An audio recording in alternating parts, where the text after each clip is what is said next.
The Siberian Husky, the dog breed that isn't a Yakutian Laika.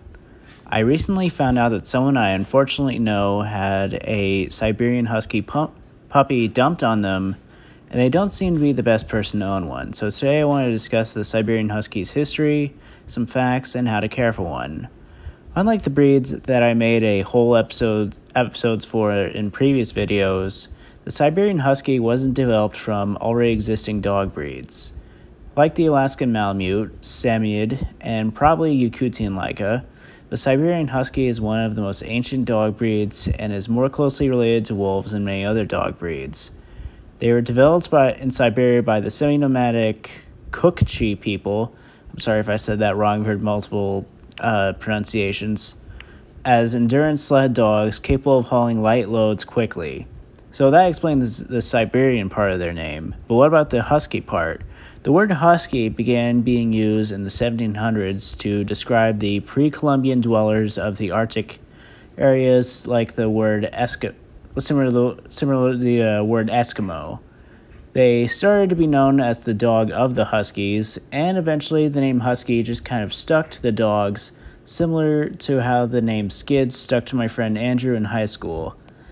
Eventually, the dogs made their way to Alaska in the early 1900s, and they became popular because they were excellent at winning sled dog races. Now here's where shit gets crazy, and I mean literally. Because in 1925, Nome, Alaska was hit with a diphtheria outbreak.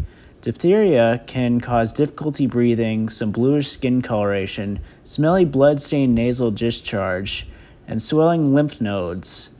In some outbreaks, 10% of patients diagnosed may die, but keep in mind this is 1925 Nome, Alaska. And to make things worse, it was during a horrible blizzard, making delivery of the life-saving serum by aeroplane impossible.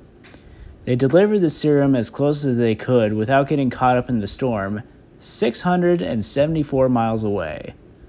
Leonard Seppala, a Norwegian sled dog trainer and musher, was selected to go and get the serum because he was known for covering a similar distance before in just under 4 days. Yes, folks, this is the story of Balto. Except not really, because Balto is a punk bitch and a pathological liar. Okay, that was a little harsh. He's just a dog, but let me explain. So the serum run was a relay. You know relay races, where they pass the baton to the next person and then they run.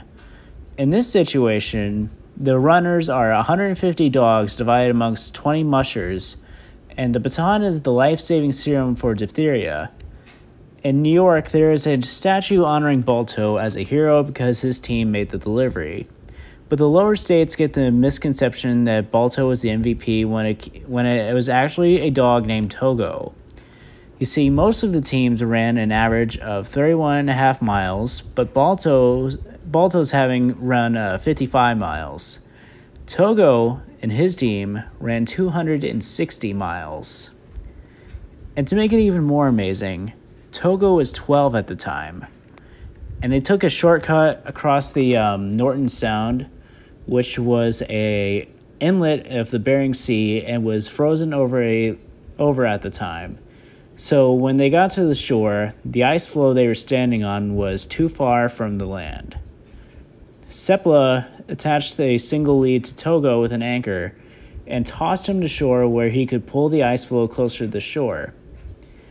He understood and started pulling, but the line snapped, leaving Seppala and the rest of the team stranded. Without being asked, Togo jumped in the water, grabbed the broken line in his mouth, spun around to form a makeshift harness out of it, and pulled the team to the shore. Amazingly crazy shit, am I right? And he also had an underdog angle too. His adult weight was only 48 pounds, and at a young age he had the reputation of a delinquent, and he didn't seem to cut it as a sled dog. That was until one day, after being tired of Togo's nonsense, Seppala put a harness on him and kept moving him up the line until he shared the lead dog position with the lead dog, Rusky. Seppala and Togo had that special kind of bond that all dog owners know about, the forever bond. Anyway, watch Togo on Disney+. It even covers why people think Balto is the hero. A reporter is interviewing them when they arrive, and they say, "You guys are heroes. My reader's going to must know the names of your lead dogs. What's this one's name? Fox. That's not going to work. They're just going to think it's an actual fox. What's the other one's name? Balto. Yes, Balto. That's perfect." Sorry, that was my best J. Jonah Jameson. My throat hurts now. Togo did get recognized by Time magazine in 2012 as the most heroic dog of all time. Man, this hurts. For the incredible effort he put in during the serum run. Leonard Seppala, having initially thought that Togo wouldn't cut it as a sled dog, bred him after the serum run to become the foundation dog of the Seppala Siberian sled dog, a special line of working sled dogs. He would later die at the age of 16 after years of retirement. Okay, sorry that took a while. I just love that story. Here are some facts. Siberian Huskies can run for like 4 days, get a day of rest, and then they can run another 4 days. But that doesn't mean you should push them beyond their limits. They're able to do that because they are somehow able to change their metabolism, and scientists are kind of unsure how that works. Huskies have a very thick double coat that sheds quite a bit during the shedding season. Their eyes can be blue or brown, or they can have one color for each eye, or in some Huskies, they can have 2 colors for one eye.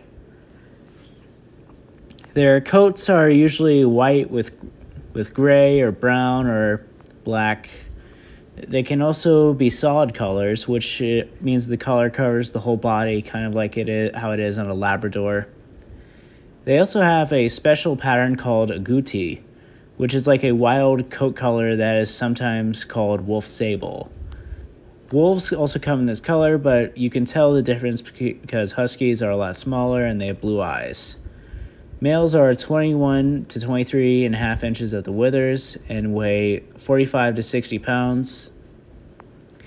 Females are 20 to 22 inches at the withers and weigh 35 to 50 pounds. So why did I say earlier that I think that person will have a rough time?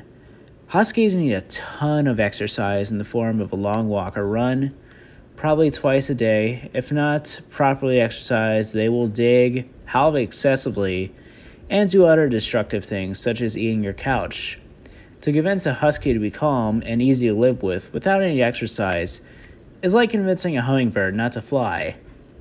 Running is what they were born to do, so you can't expect them to wait all day in closed doors without putting that energy in a different use. If bored, they can also be escape artists and can easily dig out or scale a 6-foot fence, so it's best to keep them entertained and monitored when outside. And while we're talking about fences, have one. They won't stay in the yard otherwise because they crave adventure and they have a very strong prey drive. Huskies can also be hard to train. It's not that they're dumb. I mean, look at that thing I mentioned with Togo having made a makeshift harness out of the severed line to pull his team to shore. That's like the smartest thing I've ever heard a dog do. Huskies aren't always the easiest to motivate. They tend to be more motivated by the environment than anything else when they're outside. Another thing I've also seen that sometimes works is using toys that resemble small animals to engage their prey drive as a reward. Every dog is different, and dogs won't always accept the same reward for every time. I have heard that showline Huskies are easier to train, but most people that have overly energetic and destructive Huskies have working line dogs. It's best to start training early, and that goes for any dog, and maintain consistency and patience throughout the dog's life in order to have a well-trained dog. Many Huskies are brought to shelters because people can't handle their energy, so if you plan on getting one, you gotta be willing to go through the rigorous work of having one. And just because I'm an asshole, here are some images of Huskies and Yakutian Lycas just so you can see the difference. This is a Husky. This is a Yakutian Lyca. This is a Husky. This is a Yakutian Lyca. This is a Husky. This is a Yakutian Lyca. They're pretty different. I'm still coming up with a plan for my next video, but if there are any dog-related topics you'd like for me to discuss, let me know. See ya.